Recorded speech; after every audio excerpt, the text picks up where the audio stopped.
Hello दोस्तों, मेरा नाम है विभव और आज की इस वीडियो में मैं आपको एक्सप्लेन करने वाला हूं हमारे क्लास 12th के फिजिकल एजुकेशन बुक के unit number 2 children and women in sports को। तो दोस्तों ये जो वीडियो है ये according to the new syllabus है 2024 टू 25। तो इस वीडियो को दोस्तों एंड तक देखिएगा। तो विदाउट वेस्टिंग एनी टाइम हम स्टार्ट करते हैं इस वीडियो को। तो सबसे पहले दोस्तों हम देख लेते हैं इस यूनिट के कंटेंट को, मतलब दोस्तों हमें इस चैप्टर में कौन कौन से टॉपिक्स को कवर करना है। तो इसमें सबसे पहला टॉपिक है दोस्तों हमारा exercise guidelines of WHO for different age groups. Second topic है दोस्तों हमारा कॉमन पॉस्चरल डिफॉर्मिटीज, जिसके अंदर हम अलग अलग डिफॉर्मिटीज देखेंगे, उनके करेक्टिव मेजर्स देखेंगे। थर्ड टॉपिक है दोस्तों हमारा women's participation in sports, physical, psychological and social benefits. Fourth topic है दोस्तों हमारा स्पेशल कंसिडरेशन, जिसमें हम देखेंगे मिनार्क एंड मेंस्ट्रुअल डिसफंक्शन। उसके बाद दोस्तों लास्ट टॉपिक है हमारा फीमेल एथलीट ट्रायड, जिसमें हम देखेंगे osteoporosis, amenorrhoea and eating disorders. तो चलिए स्टार्ट करते हैं सबसे पहले टॉपिक से, जो कि है दोस्तों हमारा exercise guidelines of WHO for different age groups. तो दोस्तों WHO का फुल फॉर्म होता है वर्ल्ड हेल्थ ऑर्गेनाइजेशन, और इन्होंने कुछ एक्सरसाइज की गाइडलाइंस दी है अलग अलग एज ग्रुप्स के लोगों के लिए। सबसे पहला एज ग्रुप है हमारा इन्फेंसी, सेकेंड एज ग्रुप है हमारा early childhood, third age group है दोस्तों हमारा letter childhood, fourth age group है हमारा एडोलसेंस और फिफ्थ एज ग्रुप है दोस्तों हमारा एडल्टहुड।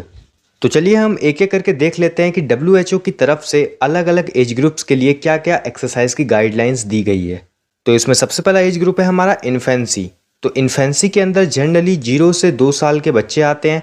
इस एज ग्रुप में दोस्तों हमें उन चिल्ड्रंस को थ्रोइंग, कैचिंग, किकिंग इन सभी एक्टिविटीज़ के लिए इनकरेज करना चाहिए। इस एज ग्रुप के बच्चों को हमें दोस्तों इलेक्ट्रॉनिक मीडिया जैसे कि मोबाइल, टेलीविज़न, इन सब से दूर रखना चाहिए। इस एज ग्रुप के बच्चों को दोस्तों हमें इंगेज रखना चाहिए टॉयज़ में, पजल्स, गेम में। और दोस्तों इस एज ग्रुप के बच्चों को हमें ऐसा एनवायरनमेंट प्रोवाइड करना चाहिए जहाँ पर कोई भी एक्स्ट्रा ब्राइट लाइट ना आए और ज़्यादा वहाँ पे नॉइज़ पॉल्यूशन भी ना हो। और दोस्तों इस एज ग्रुप में जो बच्चे होते हैं हमें दोस्तों उन्हें एनकरेज करना चाहिए कि वो धीरे धीरे करके खुद से चलना स्टार्ट करें। नेक्स्ट हमारा जो एज ग्रुप है वो है हमारा अर्ली चाइल्डहुड। इसके अंदर जनरली 3 से 7 साल के बच्चे आते हैं। इस एज ग्रुप में हमें उन बच्चों को क्रिएटिव एक्टिविटीज़ और गेम्स में इंगेज रखना चाहिए। इस एज ग्रुप में दोस्तों हम अलाउ कर सकते हैं उनको टेलीविजन्स देखने के लिए, लेकिन ओनली क्वालिटी प्रोग्राम्स ही वो देखें। इस एज ग्रुप में दोस्तों हमें ज़्यादा फोकस करना चाहिए कि उनकी कॉम्पिटिटिव माइंड्स को हम डेवलप कर पाएँ बहुत सारे एक्टिविटीज़ के थ्रू, जैसे कि किकिंग, कैचिंग, जंपिंग। और दोस्तों हमें इस एज ग्रुप के बच्चों को इनकरेज करना चाहिए कि फिजिकल एक्टिविटीज़ में वो पार्टिसिपेट करें।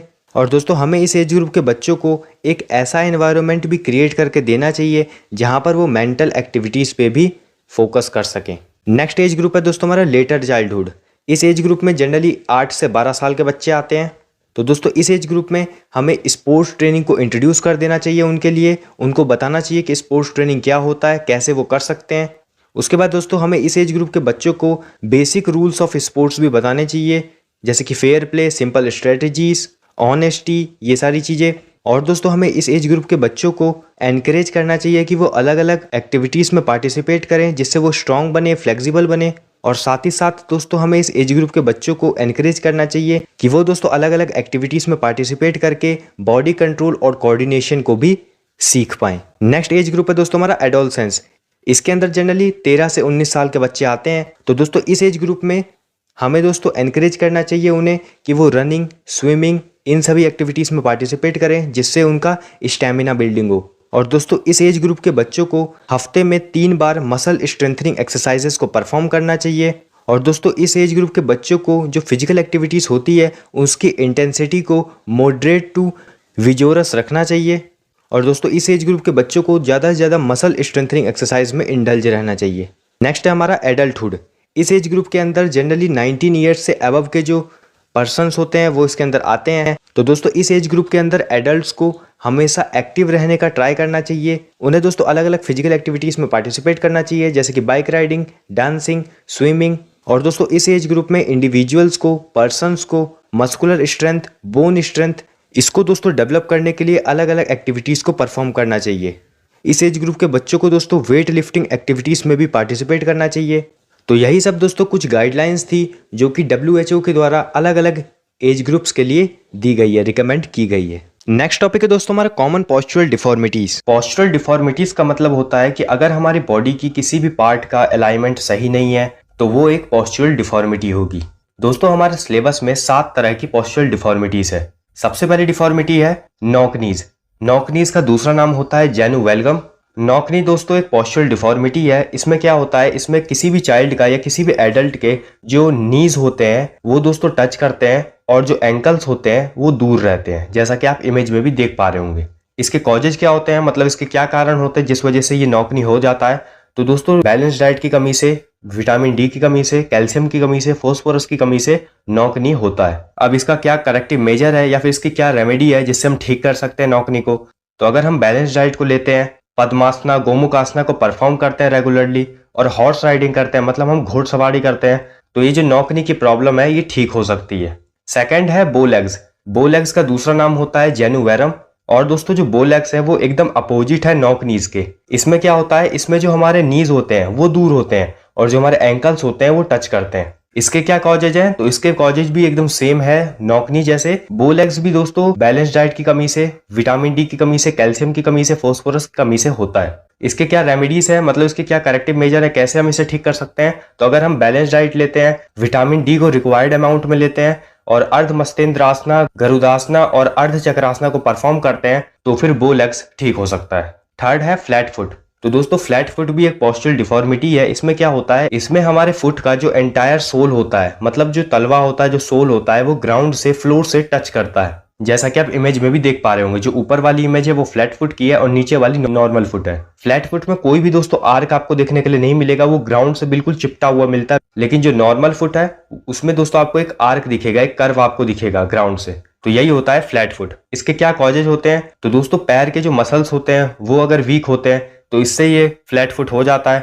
अचानक से किसी पर्सन का वेट इंक्रीज हो जाता है, उस कंडीशन में भी फ्लैट फुट हो जाता है। इम्प्रॉपर शूज को हमने पहन लिया तब भी ये हो जाता है, या फिर हमने लॉन्गर पीरियड के लिए हैवी वेट लिया तब भी ये फ्लैट फुट हो सकता है। अब इसके क्या रेमेडीज हैं, क्या करेक्टिव मेजर्स है जिसे ठीक किया जा सकता है फ्लैट फुट को। तो सबसे पहला है वॉकिंग ऑन हिल्स, मतलब हमें हिल्स पे चलना है। सेकंड है वॉकिंग ऑन टोज, हमें टोज पर चलना है। थर्ड है स्किप ऑन रोप, इसका मतलब होता है हमें स्किपिंग करनी है रोप के साथ में। और फोर्थ है परफॉर्म वज्रासना रेगुलरली। तो अगर हम इन रेमेडीज को फॉलो करते हैं तो हम ठीक कर सकते हैं फ्लैट फुट को। नेक्स्ट है राउंड शोल्डर्स। तो दोस्तों राउंड शोल्डर्स भी एक पॉस्चरल डिफॉर्मिटी है। इसमें क्या होता है, इसमें हमारी बॉडी आगे की तरफ बेंट हो जाती है, हमारा सिर झुक जाता है और हमारे कंधे भी आगे की तरफ झुक जाते हैं। तो ये कंडीशन होती है राउंड शोल्डर्स की। इसके क्या कॉजेज होते हैं, तो सबसे पहला है ड्यू टू हेरिडिटी। सेकंड है अगर हम शोल्डर्स के रिलेटेड कोई भी एक्सरसाइज नहीं करते हैं, उसकी कमी हो जाती है, तब भी दोस्तों ये जो राउंड शोल्डर्स है वो हो सकता है। टाइट क्लॉथ्स को रेगुलरली पहनते हैं तब भी दोस्तों ये जो राउंड शोल्डर्स की प्रॉब्लम है ये हो सकती है। और दोस्तों हम जब भी बैठते हैं, खड़े होते हैं, चलते हैं और उस समय हम दोस्तों बेंट पोजीशन में चलते हैं तब भी दोस्तों ये जो राउंड शोल्डर्स है ये हो सकता है। इसके क्या रेमेडीज है, क्या इसके करेक्टिव मेजर है जिससे हम ठीक कर सकते हैं राउंड शोल्डर्स को। तो सबसे पहला पॉइंट है, अगर हम चक्रासना को और धनुरासना को रेगुलरली परफॉर्म करते हैं तब हम ठीक कर सकते हैं राउंड शोल्डर्स की प्रॉब्लम को। और दोस्तों सेकंड रेमेडी ये है कि हम अपने फिंगर्स के टिप को अपने शोल्डर्स पर रखें और अपने एल्बोज को क्लॉकवाइज या फिर एंटी क्लॉकवाइज डायरेक्शन में रोटेट करें, तब ये जो प्रॉब्लम है राउंड शोल्डर्स की ये ठीक हो सकती है। नेक्स्ट है काइफोसिस। काइफोसिस को दोस्तों हंचबैक और राउंड अपर बैक भी कहा जाता है। काइफोसिस भी दोस्तों एक पॉस्चरल डिफॉर्मिटी है। काइफोसिस में क्या होता है दोस्तों, हमारी बॉडी का जो बैक है वहां पर दोस्तों एक फॉरवर्ड राउंडिंग कर्व बन जाता है, इसी को हम काइफोसिस कहते हैं। और ये सबसे ज्यादा कॉमन होता है ओल्डर विमेन में। इसके क्या कॉजेज होते हैं, किस कारण से काइफोसिस होता है, तो माल न्यूट्रिशन के कारण से, इलनेस के कारण से, बैक के रिलेटेड हमने कई दिनों से एक्सरसाइज नहीं करी है, अपने शोल्डर्स पर हैवी लोड को उठाते हैं और हमारे बैक की जो वीक मसल्स होती है उसके कारण दोस्तों काइफोसिस हो सकता है। इसके क्या रेमेडीज है, कैसे इसको ठीक किया जा सकता है, तो दोस्तों अगर हम सोते वक्त अपने पीठ के नीचे पिलो रखते हैं, मतलब तकिया रखकर सोते हैं, तब ये जो काइफोसिस की प्रॉब्लम है ये ठीक हो सकती है। और अगर हम धनुरासना को रेगुलरली परफॉर्म करते हैं तब ये जो काइफोसिस की प्रॉब्लम है ये ठीक हो सकती है। नेक्स्ट है लॉर्डोसिस। लॉर्डोसिस का दूसरा नाम होता है स्वे बैक। तो दोस्तों लॉर्डोसिस एक स्पाइन के रिलेटेड डिफॉर्मिटी है। इसमें क्या होता है, इसमें दोस्तों हमारे लोअर बैक में एक इनवर्ड कर्व बन जाता है और इसमें हमारे लंबर रीजन में एक फॉरवर्ड इंक्रीज कर्व बनता है, जैसा कि आप इमेज में भी देख पा रहे होंगे। लंबर रीजन दोस्तों हमारी बॉडी का वो रीजन होता है जो कि बटक से ऊपर होता है, मतलब हमारे हिप्स से जो ऊपर वाला रीजन होता है उसे हम लंबर रीजन कहते हैं। ये दोस्तों किस कारण से होता है, तो बैलेंस डाइट की कमी से, मसल्स के इम्प्रॉपर डेवलपमेंट से, ओबेसिटी से मतलब मोटापे से, और हमारे स्पाइन के जो वीक मसल्स होते हैं उसके कारण दोस्तों ये जो लॉर्डोसिस है ये हो सकता है। इसके क्या रेमेडीज है, क्या इसके करेक्टिव मेजर है जिससे हम ठीक कर सकते हैं लॉर्डोसिस को? तो सबसे पहला है परफॉर्म करना चाहिए हमें सिटअप्स को रेगुलरली। सेकंड है हलासना को हमें रेगुलरली परफॉर्म करना चाहिए। और थर्ड है टो टचिंग एक्सरसाइज हमें करना चाहिए। तो इन सभी रेमेडीज को फॉलो कर हम ठीक कर सकते हैं लॉर्डोसिस को। लास्ट है स्कोलियोसिस। तो दोस्तों ये भी एक स्पाइन के रिलेटेड डिफॉर्मिटी है। इसमें क्या होता है दोस्तों, इसमें दोस्तों हमारे स्पाइन में एक साइडवे कर्वीचर बन जाता है, जैसे कि आप इमेज में भी देख पा रहे होंगे। ये जो है ये नॉर्मल बॉडी है, और जो आपको एकदम राइट हैंड साइड कॉर्नर पे दिख रही है वो जो इमेज है दोस्तों वो है दोस्तों स्कोलियोसिस। तो यही दोस्तों एक साइडवे कर्वीचर बन जाता है हमारे स्पाइन में, इसी को दोस्तों हम स्कोलियोसिस कहते हैं। और ये एक लेटरल डायलेक्शन की डिफॉर्मिटी है। इसके क्या कॉजेज होते हैं? तो दोस्तों हमारे अंडर डेवलप्ड लेग्स जब होते हैं तब ये कॉज हो सकता है स्कोलियोसिस। सेकंड कॉज है दोस्तों अगर हम किसी भी एक शोल्डर पर ज्यादा दबाव देते हैं, ज्यादा हैवी लोड कैरी करते हैं, तो वहां पर से भी दोस्तों ये जो हमारी डिफॉर्मिटी है स्कोलियोसिस ये हो सकता है। थर्ड है अगर हम रॉन्ग स्टैंडिंग पोस्चर में खड़े होते हैं तब भी दोस्तों ये जो डिफॉर्मिटी है स्कोलियोसिस ये हो सकता है। और लास्ट है दोस्तों हमारा अनहेल्दी कंडीशंस, इसके कारण भी दोस्तों ये जो डिफॉर्मिटी है स्कोलियोसिस ये हो सकता है। इसके क्या रेमेडीज है, क्या इसके करेक्टिव मेजर है जिससे हम ठीक कर सकते हैं स्कोलियोसिस को? तो दोस्तों अगर हम बेंडिंग एक्सरसाइज को रेगुलरली परफॉर्म करते हैं तो दोस्तों हम ठीक कर सकते हैं स्कोलियोसिस को। और अगर हम स्विमिंग करते हैं ब्रेस्ट स्ट्रोक टेक्निक से तब भी दोस्तों ये जो डिफॉर्मिटी है स्कोलियोसिस इसको हम ठीक कर सकते हैं। नेक्स्ट टॉपिक है दोस्तों हमारा women's participation in sports, physical, psychological and social benefits. तो दोस्तों पहले हम देख लेते हैं कि विमेन्स का पार्टिसिपेशन पूरे वर्ल्ड में कैसा रहा है। तो दोस्तों 1896 में सबसे पहली बार मॉडर्न ओलंपिक्स हुए थे और उसमें किसी भी विमेन ने पार्टिसिपेट नहीं किया था। और फिर 1900 में फिर से ओलंपिक गेम्स हुए थे और उसमें टोटल 22 वुमेन्स ने पार्टिसिपेट किया था। तो अब हम देखते हैं कि विमेन्स की तरफ से कैसा पार्टिसिपेशन रहा है स्पोर्ट्स में इंडिया की तरफ से। तो सन 2000 में कर्णम मल्लेश्वरी ने इंडिया के लिए ब्रॉन्ज मेडल जीता था और ये पहली विमेन थी जिसने इंडिया के लिए कोई मेडल जीता हो। फिर सन 2012 में एमसी मैरी कॉम और साइना नेहवाल ने ब्रॉन्ज मेडल जीता था। दोस्तों सन 2012 के पहले भी इंडिया की विमेन्स ने ओलंपिक्स में पार्टिसिपेट किया था, जैसे पीटी उषा ने 1984 में एथलेटिक्स में बहुत अच्छा परफॉर्मेंस दिया था। और सन 2016 में रियो ओलंपिक्स में साक्षी मलिक ने ब्रॉन्ज मेडल जीता था और पीवी संधू ने सिल्वर मेडल जीता था इंडिया के लिए। और वहीं पर दीपा कर्माकर ने भी जिम्नास्टिक्स में बहुत अच्छा परफॉर्मेंस दिया था। और अभी लेटेस्ट 2021 टोक्यो ओलंपिक्स में भी बहुत सारी विमेन्स ने पार्टिसिपेट किया था, जिसमें से मीराबाई चानू ने वेट लिफ्टिंग में सिल्वर मेडल लाई थी इंडिया के लिए। पीवी संधू ने भी ब्रॉन्ज मेडल लाई थी इंडिया के लिए।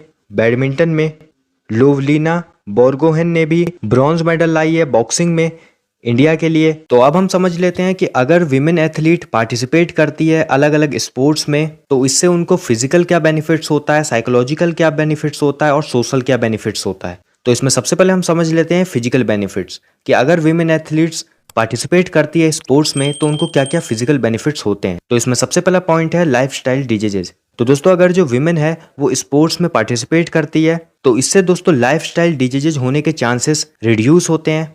लाइफस्टाइल डिजीजेज जैसे कि diabetes, high blood pressure, obesity. और दोस्तों स्पोर्ट्स में पार्टिसिपेट करने के कारण विमेन्स जो है वो भी एक हेल्दी लाइफ जी सकती है। सेकंड पॉइंट है बोन डेंसिटी। तो दोस्तों फीमेल्स के अंदर ज़्यादा चांसेस होता है ओस्टियोपोरोसिस जैसी बीमारी होने का। ओस्टियोपोरोसिस क्या होता है अभी हम आगे समझेंगे।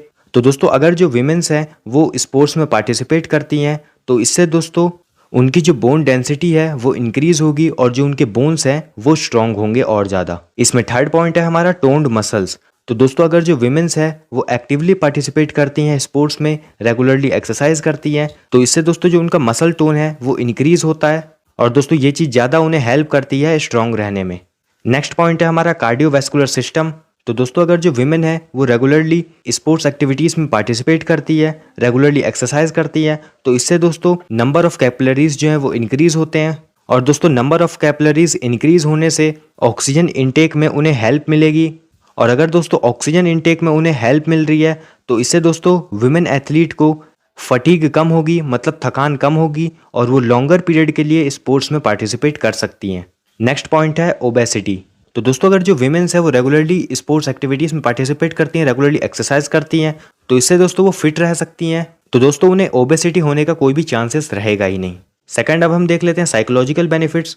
मतलब दोस्तों जो विमेंस हैं अगर वो रेगुलरली स्पोर्ट्स में पार्टिसिपेट करती हैं तो इससे दोस्तों उन्हें क्या क्या साइकोलॉजिकल बेनिफिट्स होते हैं। तो इसमें सबसे पहला पॉइंट है स्ट्रेस मैनेजमेंट। तो दोस्तों अगर विमेंस जो है वो रेगुलरली स्पोर्ट्स में पार्टिसिपेट करती हैं तो इससे दोस्तों उनका जो स्ट्रेस लेवल है वो रिड्यूस होता है, वो ज़्यादा खुश रह सकती हैं। सेकंड पॉइंट है कंट्रोल इमोशंस। तो दोस्तों अलग अलग स्पोर्ट्स में अलग अलग इमोशंस को हमें फेस करना पड़ता है।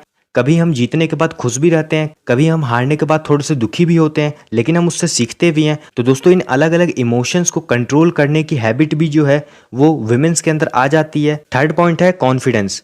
तो दोस्तों अलग अलग स्पोर्ट्स में अगर जो विमेन है वो पार्टिसिपेट करती है और साथ ही साथ दोस्तों वो उस गेम को जीत भी जाती है, उस स्पोर्ट्स में जीत भी जाती है, तो इससे दोस्तों उनका जो कॉन्फिडेंस है वो इंक्रीज होता है और उन्हें दोस्तों मोटिवेशन भी मिलता है कि जो आगे आने वाले गेम्स या स्पोर्ट्स में वो और अच्छा परफॉर्मेंस दे पाएंगी। नेक्स्ट पॉइंट है दोस्तों हमारा सेल्फ स्टीम। तो दोस्तों अगर जो विमेंस है वो अलग अलग स्पोर्ट्स और गेम्स में पार्टिसिपेट करती हैं तो इससे दोस्तों उन्हें रियलाइज होता है अपनी सेल्फ वर्थ।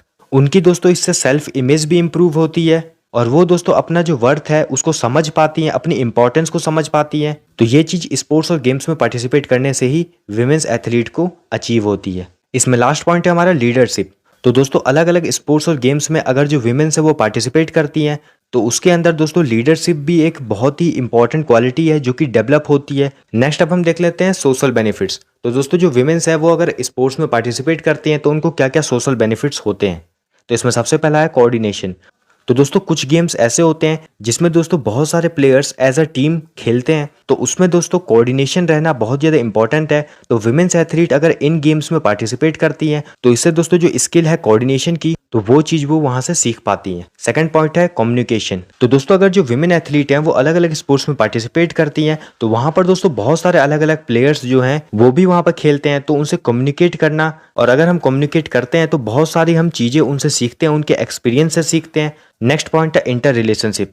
तो दोस्तों कोई भी जो स्पोर्ट है वो हम आइसोलेशन में मतलब अकेले रहकर तो खेल नहीं सकते। इसके लिए दोस्तों team effort, coordination, cooperation, communication, ये सारी चीज़ें दोस्तों उससे डेवलप होती है। और दोस्तों अगर विमेंस जो है वो पार्टिसिपेट करती हैं स्पोर्ट्स में तो इससे दोस्तों वो इंटर रिलेशनशिप की क्वालिटी भी सीखती है कि दोस्तों अलग अलग प्लेयर्स से किस तरीके से कम्युनिकेट करते हैं और उनके साथ कैसे हम हेल्दी रिलेशनशिप्स को मेंटेन कर सकते हैं। ये चीज़ भी दोस्तों स्पोर्ट्स के अंदर पार्टिसिपेट करने से ही विमेंस एथलीट्स सीखती हैं।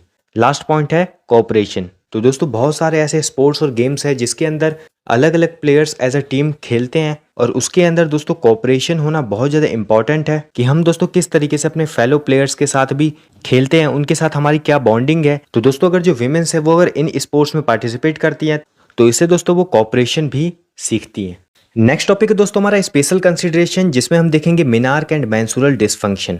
दोस्तों इसमें हमारे पास दो पॉइंट्स हैं, फर्स्ट है मिनार्क और सेकंड है मेंस्ट्रुअल डिसफंक्शन। तो दोस्तों इसको समझ लेने से पहले हमें सबसे पहले तो मेंस्ट्रुएशन को समझना होगा कि मेंस्ट्रुएशन होता क्या है और उसका क्या इंपॉर्टेंस होता है। तो कोई भी रिप्रोडक्टिव एज की विमेन मतलब 11 से 50 साल तक के बीच की कोई भी विमेन अपने रिप्रोडक्टिव ऑर्गन से कुछ ब्लड शेड करती है हर महीने और उसी प्रोसेस को हम मेंस्ट्रुएशन कहते हैं। दोस्तों ये प्रोसेस बहुत ही ज़्यादा पेनफुल और अनकंफर्टेबल होती है। तो अब मैं आपको बता देता हूँ कि इसका क्या इंपॉर्टेंस है।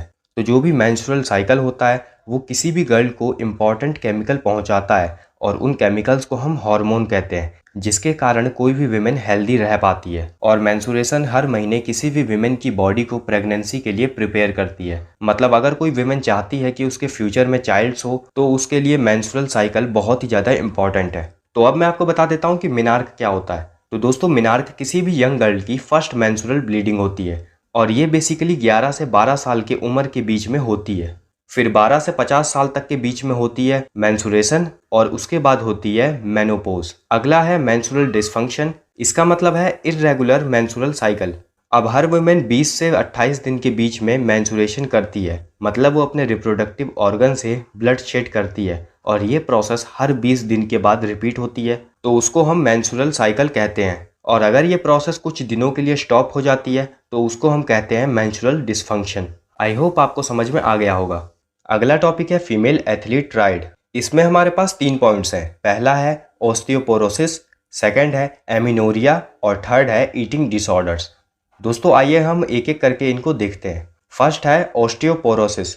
ये एक स्केलेटल डिसऑर्डर है जिसमें बोन का मास बहुत ज़्यादा रिड्यूस हो जाता है और उसके कारण किसी भी हड्डी में फ्रैक्चर हो सकता है। इसके कुछ कॉजेज होते हैं, मतलब इसके कुछ कारण होते हैं। सबसे पहला है insufficient calcium in diet, second है ईटिंग डिसऑर्डर और थर्ड है बैड ईटिंग हैबिट्स। सेकेंड है एमिनोरिया, तो इसका मतलब होता है एब्सेंस ऑफ मेंस्ट्रुअल पीरियड। दोस्तों ये दो तरह का होता है, प्राइमरी और सेकेंडरी। प्राइमरी एमिनोरिया का मतलब तो ये होता है कि किसी भी विमेन की रिप्रोडक्टिव एज तो आ चुकी है लेकिन अभी तक उसके मेंस्ट्रुअल पीरियड्स स्टार्ट नहीं हुए हैं। और सेकंड होता है सेकेंडरी एमिनोरिया, इसका मतलब होता है कि वो वुमेन की रिप्रोडक्टिव एज तो आ चुकी है और उसको कुछ मेंस्ट्रुअल पीरियड्स भी आ चुके हैं लेकिन अब वो पीरियड्स स्टॉप हो चुके हैं। इसके कुछ कॉजेज हैं। सबसे पहला है हार्मोनल चेंजेस, सेकंड है इंटेंसिव एक्सरसाइज और थर्ड है इम्प्रॉपर डाइट। थर्ड है ईटिंग डिसऑर्डर्स और ये दो तरह के होते हैं। फर्स्ट है एनिरोक्सिया नर्वोसा और सेकंड है बुलिमिया नर्वोसा। तो आइए सबसे पहले हम देखते हैं एनिरोक्सिया नर्वोसा को।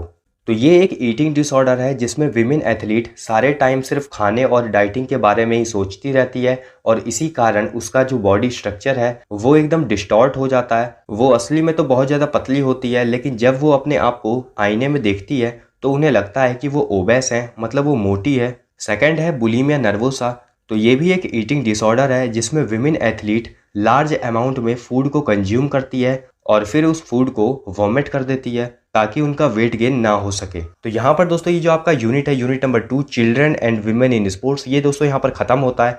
आई होप दोस्तों ये जो वीडियो है ये आपके लिए हेल्पफुल रही होगी। अगर दोस्तों ये वीडियो आपको अच्छी लगी है तो इस वीडियो को लाइक कीजिए, इस वीडियो को शेयर कीजिए अपने दोस्तों के साथ। और दोस्तों अगर आप ऐसी ही वीडियोस को देखते रहना चाहते हैं तो इस चैनल को सब्सक्राइब कीजिए। तब तक के लिए दोस्तों all the best, stay tuned with us.